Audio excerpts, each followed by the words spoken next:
Hello everyone and welcome to Morning Coffee Break. Today's Saturday, February 15th. Currently it's 43 degrees. High today's going to be a little warmer, 62. 33% chance of rain and winds at 7 miles per hour. Everything, it went great at my colonoscopy, and I had good results. Obviously, it was a false positive, and I had good results. He said wasn't even any polyps or anything, no sign of cancer. He actually said that I look great. I look much better, because he's the one that's been treating me since I've had most of the operations I've had, so he knows what all I've been through. My GI doctor, and so real happy about that. And I kind of didn't think about Valentine's Day. I mean, I hate that. I mean, I just had so much anxiety for so long. It just took them so long to do anything about it after the Cologuard test. It's been months, and so I'm glad it's all over with, that's for sure. But I hope everyone had a good Valentine's Day. Like I said, we were both really preoccupied. We didn't even think of it halfway through the day. I was like, okay, it's Valentine's Day. I felt bad about it. But Joy said, me not having a good result like that was the best Valentine's Day she could ever have. So that was sweet of her and everything. So anyway, I hope all y'all had a great day, though. Today I will have a making thumbnails video, and I thought it might make it a little more, a little better, let's put it that way, if after I show the clip of me making the thumbnail, just, different things, food, different items, from hauls and stuff. After that, I put the thumbnail there to show you the results of all the picture taking and editing and everything. So yeah, and your thumbnail is for y'all that have channels, or anybody might like to know, your thumbnails really have a lot to do with how many views you get. I mean, that's the first thing they see is your thumbnail. So if anybody ever needs any help on anything, just let me know. I'd be glad to help any way I can if I know the answer to it. I'm not a pro by any means, but I have learned a lot, and I learned it from a lot of different people that helped me along the way. Tonight, probably something easy. I just been kind of, it's like I'm exhausted after all this, because it just culminated to having that done, and the anxiety just built up worse and worse. I kept having little attacks, and so glad it's over. But I don't really feel like fixing much of anything, so we'll probably have a pizza. That we got one. If you saw the Kroger haul, we got one at Kroger on sale. DiGiorno thin crust supreme it was $3.99. That's cheap for DiGiorno. And we like the thin crust because our convection oven thing, I guess that's what you call it, our gas oven's not working, and it's so old that we really just need a new one if we ever do anything about it. But we got a big convection. It's what's the brand? Oster. We've had one of these before that lasted us for, I don't know, must have lasted 10 years, which is unusual for a little oven like that. But it doesn't cook the dough. The ones that are rising crust, they don't do so well. The only way to get the crust done is the top will start to burn, and the crust won't be done. And you'll have to put like foil over the top of it, and it kind of dries it out a little bit, So we thought we would try the thin crust, and we like them. That one. I'd like to make some. I was talking to Joy. We might make our own crust one day with our bread maker. You can make pizza dough, it says, with it, which would be cool. Because it would make it rise and everything. It'd be really good. We definitely want to try that next time I decide to make a homemade pizza.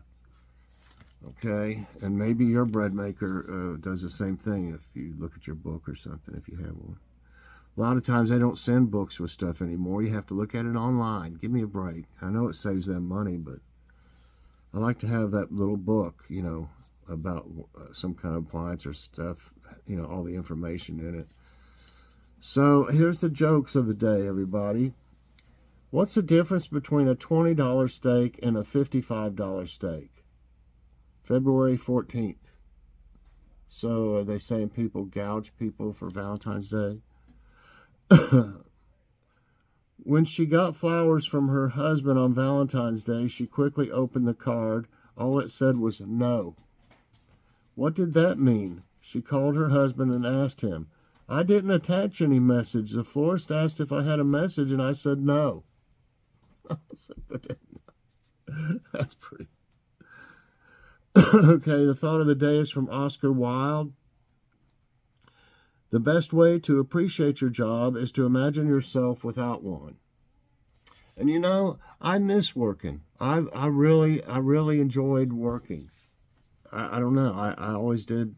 I like to stay busy.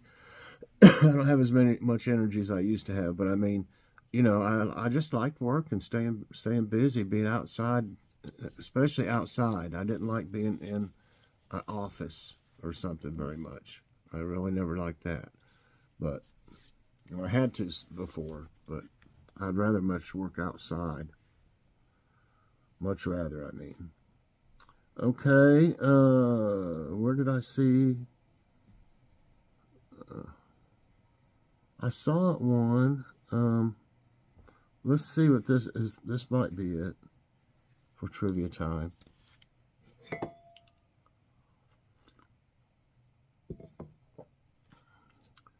Okay, what modern toy, it says general for the category, was used in ancient China to communicate in war?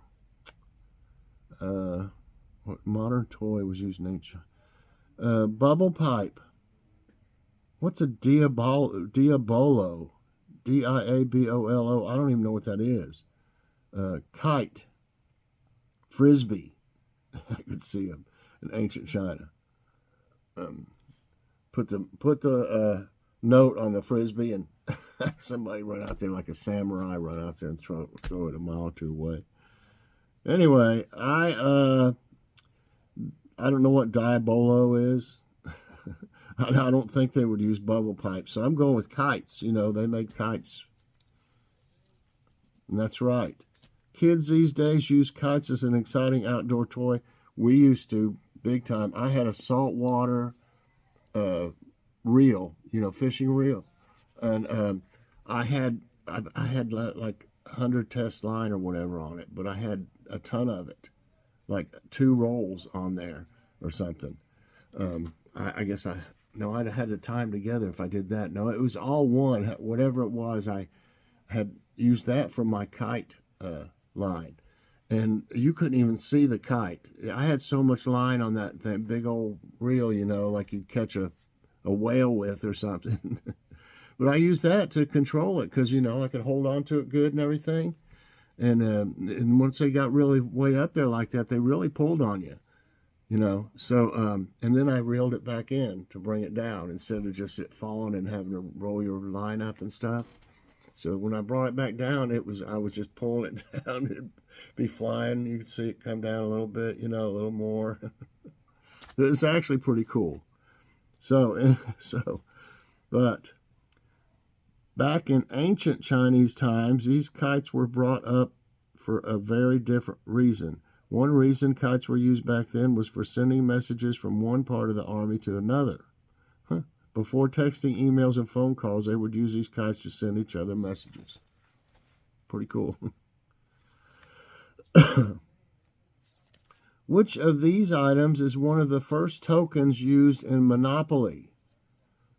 Computer, coffee mug, tree, thimble. I don't know for sure. I think it's one of the two I'm thinking. I'm going to go with thimble, though. Yes, thimble. Early editions of Monopoly games included no game tokens, but players were instructed to use household items as tokens. In 1935, the original 6-player tokens were introduced. The battleship, boot, cannon, thimble, top hat, and iron. I always wanted the top hat. I like the top hat. What sort of game is the Rubik's Cube? Luck, board game, puzzle, video game. Never did like that very much. I wasn't really good at it, and I guess that's why I just got aggravated with it. It's a puzzle, though. That's right. The Rubik's Cube is a 3D combination puzzle originally invented in 1974 by Hungarian sculptor and professor Erno Rubik. Some people were good at it. I don't see how he did it.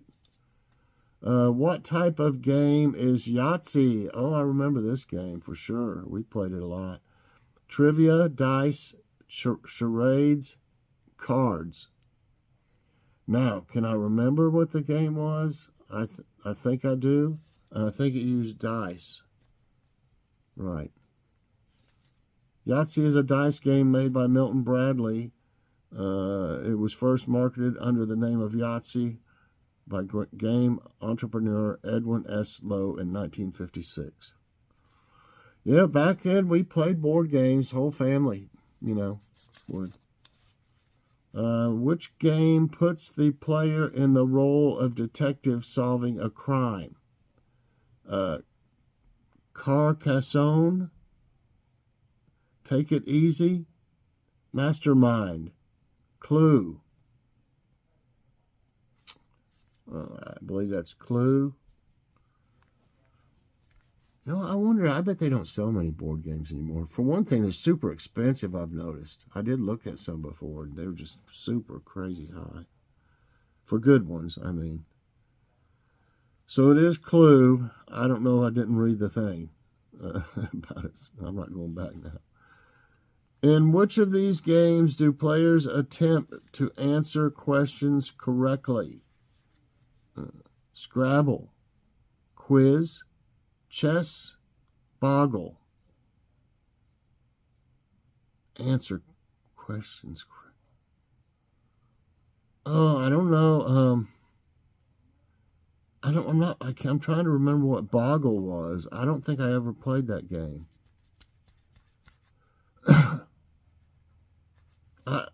I hate to say, I think that it might be this quiz, but I never heard of that either. But it makes me want to think it's boggle. No, it is quiz. That figures. A quiz is a form of game or mind sport in which players attempt to answer questions correctly on one or several specific topics. I never heard of either one of those. I mean, I think I've heard of boggle. I just never played it. Which traditional casino card game is also known as 21?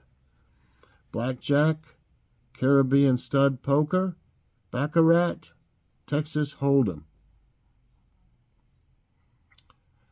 And I believe that one would be blackjack. I should have got that other one. I thought it was just too easy sounding to be quiz. Blackjack, yeah, it's also famously known as 21. There's not much more you need to really say about that. In which classic board game do players buy, sell, and trade properties? Scrabble, Monopoly, Clue, chess. Kind of easy, I think, because everybody, I think, knows what Scrabble is. And we just basically talked about Clue and chess. I think everybody has an idea what chess is like. So it's Monopoly. Right. Monopoly is a multiplayer economics-themed board game. In the game, players roll 2 dice to move around the game board, buying and trading properties and developing them with houses and hotels. Oh, yes. They will have hotels.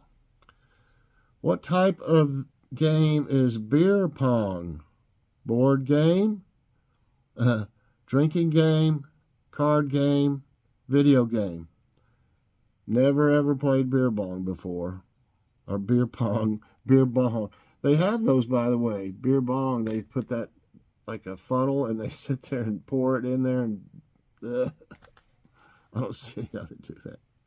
That would be rough. Okay. What type of game is beer pong? Board game, card game, drinking game, video game. Obviously, it's a drinking game. Yes. Beer pong, also known as Beirut, is a drinking game in which players throw a ping pong ball across a table with the intent of landing the ball in a cup of beer on the other end. What if the ping pong ball had been all over the floor and stuff, and of course everybody's probably drunk, but you know they probably wouldn't care. I was like, I don't know. Yeah. Okay, got one more. In which game show do players phrase their answers as questions?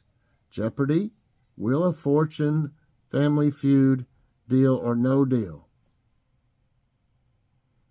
I think a lot of people's going to know this one. I mean, we used to watch a lot of these game shows on TV too back in the day, especially like, what was it? Newlyweds. What was that called? The Newlyweds or something? That show, Newlyweds? Y'all help me out with that one if you remember what I'm talking about. It is Jeopardy. What is Jeopardy? Or should I say? Yep. Griffin wanted to launch a game show but found that networks were hesitant after their 1950s quiz show scandals. We read about that a while back. He landed on the idea of Jeopardy. No, maybe I read it on Facebook about those scandals. Okay. So I ended up with 9 right and 1 wrong. Not too awful bad. I could have got that other one easily, but I was thinking it was just seemed too easy to be the one that said quiz. But, you know, so everybody, thanks for watching. I hope you enjoyed today's trivia time and morning coffee break. If you did, I hope you'll press that like button. Also subscribe if you haven't already and share this out. And hit that so you get all my videos as soon as they come out. Everybody, I hope you have a great morning and a great day. And check out my Making Thumbnails video later on today. Bye, everyone, and God bless.